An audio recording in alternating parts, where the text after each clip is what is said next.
Okay, I will call the recommending committee meeting to order. Today's date. We are in compliance with the open meeting law. Yes, we are.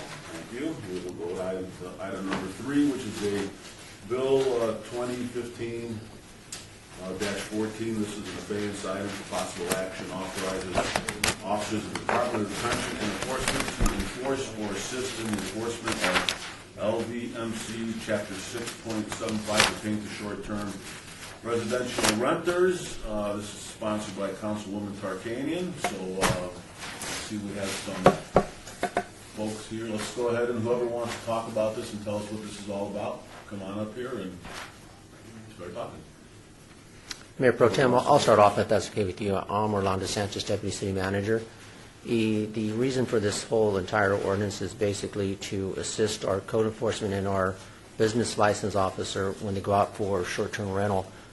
We continue to enjoy our partnership with Metro. They will continue to be the primary source, but given their staffing levels and their urgency to respond to other, dire calls, we want the flexibility to allow our officers to go out there and assist our individuals or just accompany them when they go out there to do a citation or whatever the case may be. If we get a call from one of you saying there's a party house that's in progress right now. Of course, code enforcement and business license will remain the person of enforcement. Our marshals just be out there just to assist them, because you can imagine if you're knocking at the door at 12 o'clock midnight at a rowdy party and you just have your little city badge saying you're in violation of city code, it doesn't give the weight as having a peace officer there. So that's basically the whole rationale behind this. And I'm not sure if Michelle or Chief Freeman or Tom or Karen or Tim want to speak up on it. You want to say something, or you just want to wait for questions? Okay. You're happy to support it. Anybody else want to say anything? Okay, this is a public hearing. Anyone from the public wishing to be heard? I'll close the public hearing. I think that let's make sure we're on the record here, Chief. I ask you, do you have sufficient manpower to be able to enforce this ordinance prior to arrest? Again, we're going to be not the primary. Metro's going to continue to be the primary, and we're going to be there to assist when needed. So, yes, we'll have the manpower on a case-by-case, but depending upon what the circumstances are, we are going to always coordinate with Metro. We're going to always make sure that they're aware of what we're going into if it's a party house. And so we're going to work in collaboration as we typically do now. Michelle, one of the problems we had, though, is that one of the reasons we have to more teeth in this last ordinance that this is helping is that we couldn't get responses from Metro. Frequent couldn't, And so I can tell you from the beginning, your agency will be involved in some way or another. So again, that's the kind of thing you need to be aware of. And I appreciate that. I'm not aware of the lack of response. I certainly will still call Metro, because you never know what these party houses would turn into. So we would still call them ahead of time to let them know that we were going to be moving forward based on what the circumstances at hand were. And we would be there to, of course, support our own city departments. How many people are employed on the weekends? On the weekends, during... I know most people are working during the week, but let's say it's a Friday night at 11 o'clock or 12 o'clock. 8 to 10 officers On each shift. per shift, and a sergeant. So in those early morning hours, late night hours, a lot of us still have enough people that theoretically if Metro can't respond or doesn't respond because there's other things, worse things, then we could. There will, Respond. yes. Okay. Yes, you're not a good. No, I said yes, yes.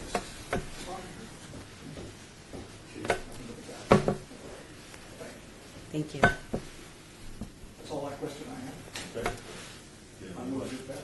Okay, there's a motion to approve. All those in favor? Aye. Aye. All those against?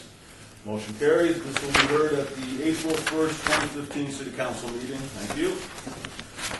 And we'll go on to item number 4, bill number 2015-15, annexation number ANX 56622 for possible action, property location 8580 Bella Court, petitioned by Rhonda Martin and Terry Beatty, acreage of .66 6 acres zoned RE, sponsored by Councilman Steve Ross. Yes, committee members, Val Steed, Deputy City Attorney. This is a single parcel owner petitioned annexation. Everything's in order. Recommend approval. Okay, this is public hearing. Anyone from the public wishing to be heard on this item? Seeing none, I will close the public hearing. This is just one lot, and these are adjacent to a city line. Yes, it's across the street from city limits, so it's eligible. It's a request, it's surrounded by county, Yes, so this will be the first time that something on the county side of this island would come into the city. it looks that way from the map, yeah. So then what is the effect on the neighboring parcels, the triangular one and the square one, after this comes in? Does that change the relationship to the city? Well, the ones that are already adjacent to city limits, for example, just south of Bright Angel Way, they would also already have contiguity, and then eventually there would be sufficient contiguity for the rest of the south side of Bella Loma Court to come in. Council Ross supports this, so I don't see. Does that sound right, Tom? Yes. Anybody else comment? No comments? Okay, we have a motion to approve. All those in favor? Aye. Against? Motion carries. This one will be heard at the April 1st, 2015 City Council meeting. Let's see, the next one. Yeah, we're going to wait for Councilman Barlow, so hang out a little bit.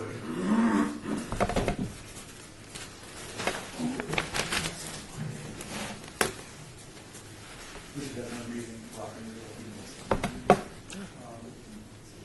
I think they're pretty well organized, you know, getting together. We got an ordinance coming on parking close by, we got the ordinance that's in existence behind the strategy. They still think they can get everybody there, but 25% of it is sale available. Wow. So, you know, how we like to park for free. World Market Center apparently is going to be a great place for locals to park. Shuttling back and forth. Yeah. Anything else? No, I heard from Gary that they were having some meetings that he felt like we needed to have some greater attendance at from our staff. So I'm waiting for the schedule. Metro. Thursday night, I think. I don't know. I think that Chris G organized that one. Yeah, I think probably somebody from D&E should be.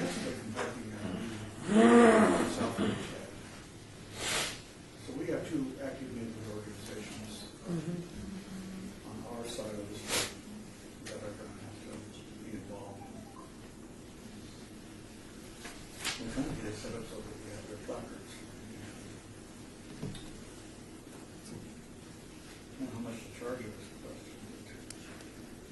They didn't want to pay anything.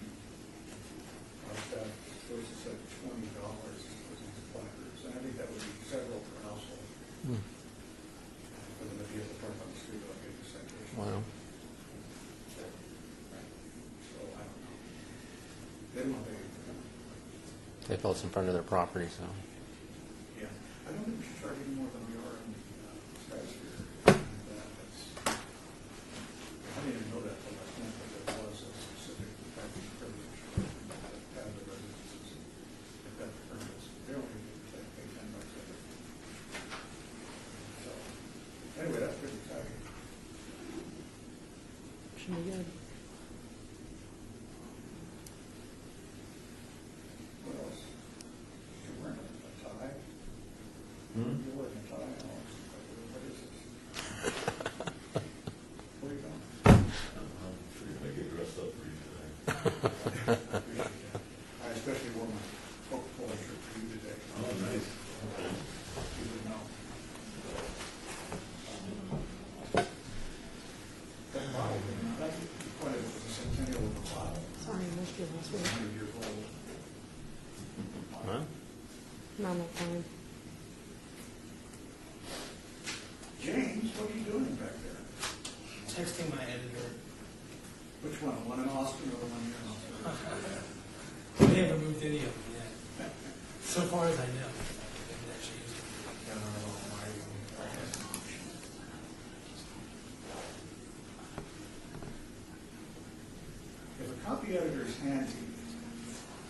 It's kind of like an assistant. In a sense, kind of a helper to the writer, too, isn't it? Oh, sure, yeah. Kind of like writing there. The desk editors do most of that, but the copy editors, yeah, technically.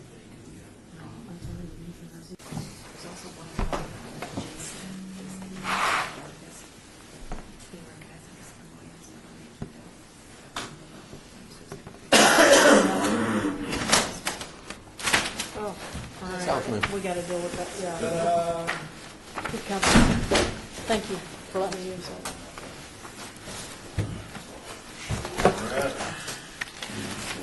Last item, yeah.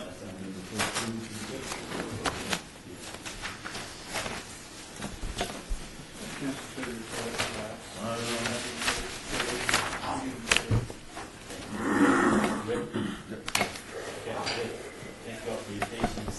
We are now on bill number 2015-16 for possible action to amend the city's charter to prohibit the city of Las Vegas from contributing, investing, or lending any of its reserves or assets of those of its redevelopment agency for Major League Soccer MLS Stadium in Symphony Park.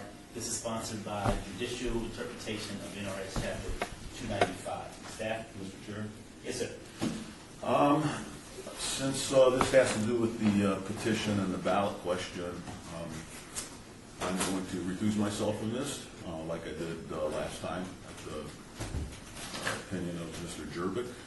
I do hope that this measure does stay on the ballot and people are allowed to vote on it, but I will recuse myself at this point. Okay. Thank you, sir. So at this time, staff? I'll turn it over to Val. Okay. Normally, you wouldn't see an ordinance before you to amend the city charter, but because of the provisions of state law that have to do with initiative petitions, and because of a judicial ruling, it was decided that this could go as a ballot question. The state law is set up so that in order to avoid taking to a ballot question, a governing body or a legislative body has the option of adopting what was the subject of a petition if it wants to do that in lieu of going to the ballot. And so Mr. Jervik asked that this be put on the agenda in case the council has any interest in adopting the ordinance as presented. If it's adopted, then of course it doesn't go to ballot. That's the way the law is set up. Does that mean adopted? If the council adopts the subject of the petition, then it doesn't go to the ballot because that's the shorthand way of getting to the same place. Right. It's only if the council either doesn't consider it or doesn't adopt it, then it would go to the ballot. So in case the council was interested in adopting the measure itself, that's why it's on the agenda for your consideration. Okay. Legal staff. Yes, please. I talked to the city attorney about this last week, and he also said we have other cases pending. He said that we could adopt this, which, yes, it does nullify the need for a ballot question. But if we decide, we would leave the question on the ballot as a matter of fact. And then in essence, maybe a public opinion survey or something or another. Be what it was said to have been, but we didn't know. Remember, there was a discussion about, well, we should put it on the ballot so the public can weigh in on it, which is like a public opinion poll. Later we found out that it was much more serious than that. It was a very permanent ordinance change. Since we're going to adopt the same language and do essentially the same changes, I mean, not an ordinance change, but a change to the charter, we also have that option to consider as I'm told. And I don't think we need to consider that today, but it may or may not disappear from the ballot just because we passed this. This is what I'm told. So again, I don't know if we want to go back to the books and take a look at that. So, Councilman, is your request that we look at whether or not you can put an advisory question on a subsequent agenda and ask that it be placed on the general election ballot? I don't know how Brad would have, eventually said this is how we would do it, or if he said simply that in the process of adopting this, if it is adopted by the council, that the council also says that stay on top. Okay. And I do not know exactly how that would happen. Something to think about after the committee meeting. Right. Well, let me do this. Let me open up for public comment, and then we can basically get into some more level details, drill down details in relation to the questions that we have for staff. Is there anyone from the public wishing to speak on this item? If so, please come forward and state your name for the record. Be happy to hear from you.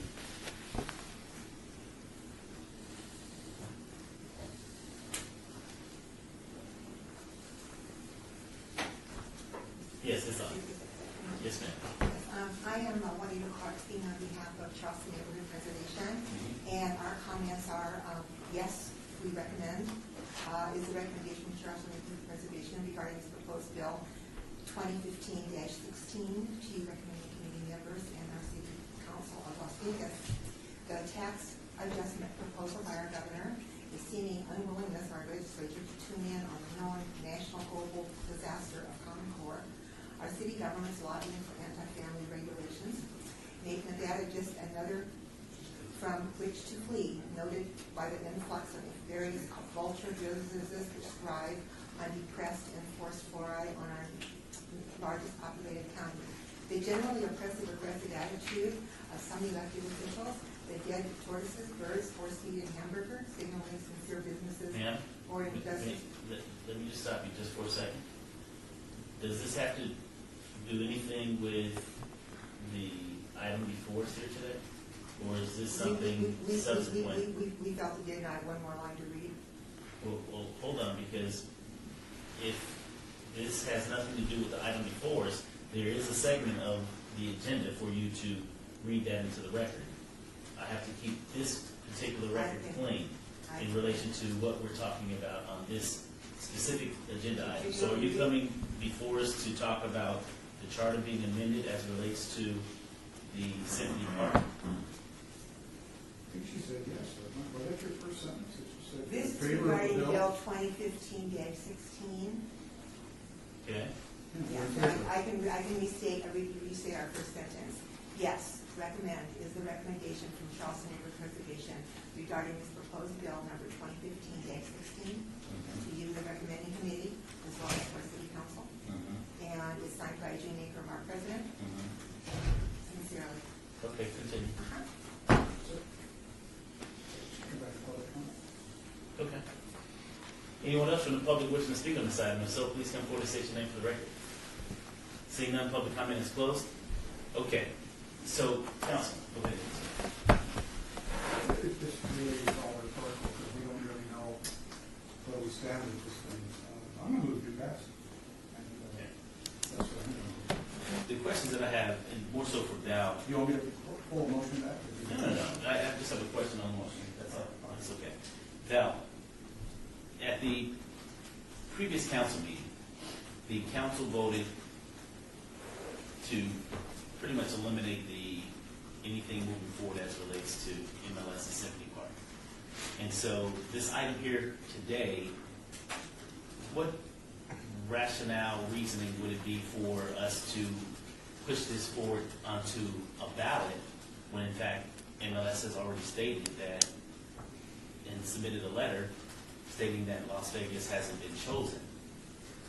So help me understand, why would we move this forward? Why wouldn't there be a recommendation to strike this? I have to assume that in theory, another proposal could come forward. MLS could change its mind in theory. And somebody out there, either those who were here before the council earlier as a development group or someone else could come forward with a proposal that would involve city resources at that location. And I think the proponents of the ballot question recognize that that's theoretically possible and still would like to see their measure adopted to address future situations, whether a repeat customer, so to speak, or someone else. Okay, so just so that I'm clear and the public is clear, what are we being asked to do today as it relates to bill number 2015-16? you're considering the option of adopting it yourself or recommending to the council that the council adopt it, which... By adopting it, according to NRS Chapter 295, then you don't follow up with a ballot question because the end sought has been achieved. Right. Mr. Coffin indicates that Brad's may have talked to him about something else, and I don't know what that is, but you have your choice. In effect, outside of that conversation, I would tell you, in effect, you have a choice of doing it yourself or letting the voters be heard.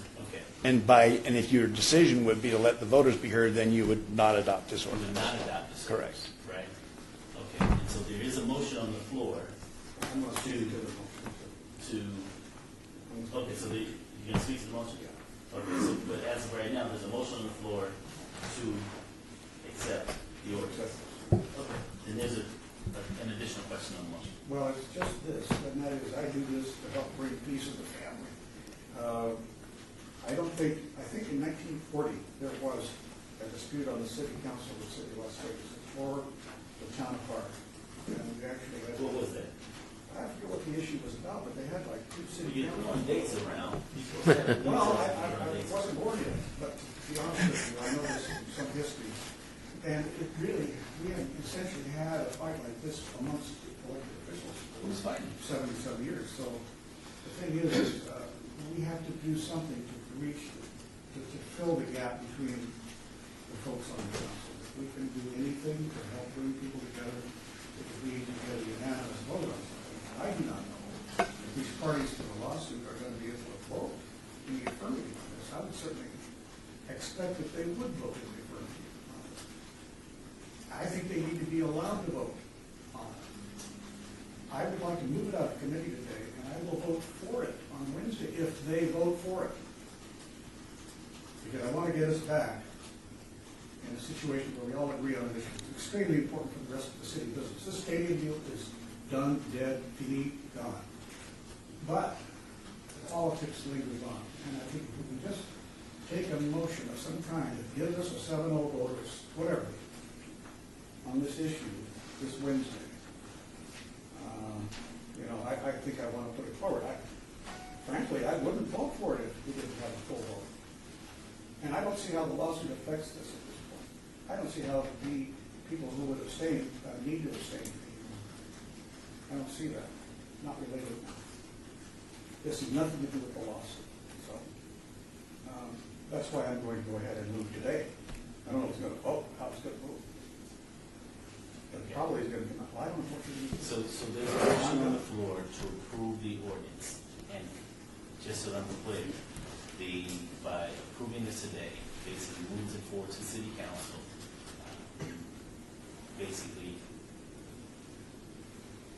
allowing for this development to come to a halt, meaning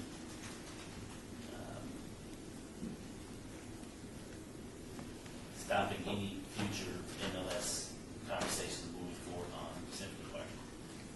Right, you would be recommending due pass to the council to adopt this exact language as an amendment to the charter, which then, in theory, would prevent the city from using its resources to develop the stadium on that site. Okay. All right. There's a motion on the floor. All in favor? Aye. Aye. So moved. So this item will come before, will be eligible for adoption at the city council meeting of March 18th, 2015. And now we're down to citizen participation. Anyone from the public wishing to speak during this portion of the agenda must be limited to matters within the jurisdiction of the committee. No subject may be acted upon by the committee unless that subject is on the agenda and is scheduled for action. If you wish to be heard, come forward and give your name for the record. Ma'am? Sorry about that. Are you fine? I think something down with you. Supposed to be on the floor, right? Turning the way is really, really hot. I have a comment on number 1, item 1, which was really our, is it all right if I read that now, or is that? You mean number 1 on the agenda? Yes, number 1 on the agenda. Call to order? No, You mean the first page? I Okay, so the first bill, Bill 2015-14. Okay, go ahead.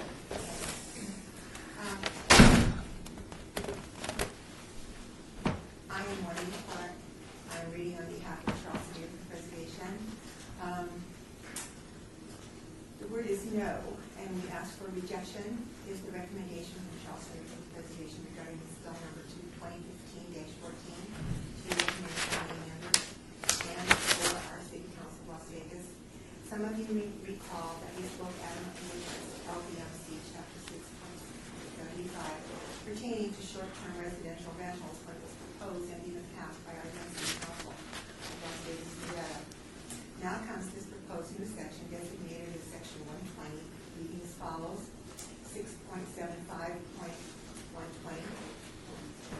Officers of the Department of Detention and Enforcement are authorized to enforce or assist in the enforcement of this chapter. Does this not cause the insides of each of us to writhe? Can your United States of America constitutional minds and states tolerate such a section as this to be composed by our employees to be imposed upon your constituents? Of course. The most bedrock to degradation was passed several years ago, not as far back as 1983, which seems to be in Section 1 of the script of this proposed bill 2015.14. The view of the people, elected by the people to serve and for the people, recommend that one or more of our near 52 departments of detention and enforcement, quote, assist in the enforcement of LVMC Chapter 6.75, end of quote. What may be the next demonic step? Wisdom is available. There are intelligent approaches, but we suggest an amendment does not suffice and is not appropriate. Sincerely, Jean Ingram, President. Thank you. Thank you, ma'am. Can I leave a copy of these? Of course, please, for the clerk. Thank you. Thank you. Thank you. Is there anyone else from the public wishing to speak? Hearing public comment, if so, please come forward and state your name for the record. Seeing none, I entertain a motion, Council. All in favor? All right. So, thank you all.